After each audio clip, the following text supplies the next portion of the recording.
Soldiers of the Louisiana National Guards 773rd Military Police Battalion recently completed a challenging 2-week annual training period in Carville, Louisiana. First Sergeant Eli Tate says the leadership wants to ensure soldiers are prepared for both state and federal missions.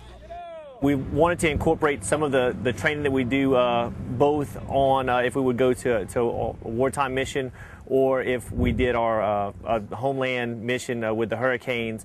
We operate a lot with local law enforcement, and with the new combat environment being in urban terrain, we see a lot of tactics that are used by police officers. The SWAT tactics have been adopted by the military.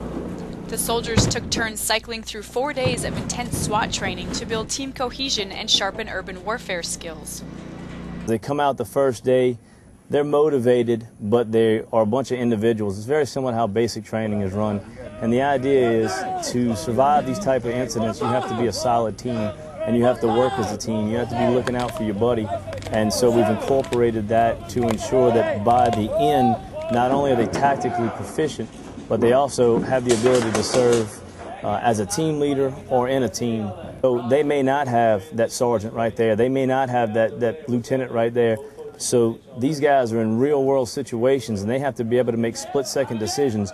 Somebody has to step up and take charge, and they have to be able to think and move on their feet and keep their head on a swivel. So we want to empower each person to have the ability to do that so that they feel good about themselves, they feel confident in their duties, and if somebody who's not their normal leader is called upon to lead them into an action that doesn't feel real comfortable, then they can look to that guy and say, I know he can do it. I saw him do it in training. I saw him do it under stress.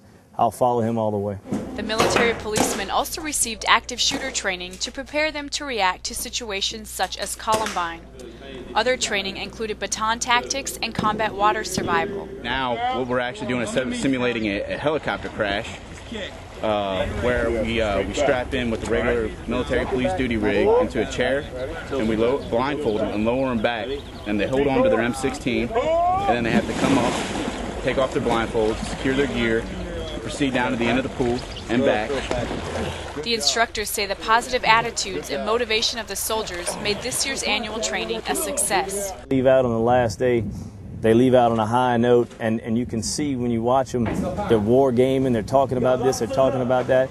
So those tactical wheels are spinning, and obviously it's getting through to them, and they're coming back saying, when can we do this again? So obviously it's been beneficial. Reporting for the 241st MPAD, Sergeant First Class Sarah Piazza.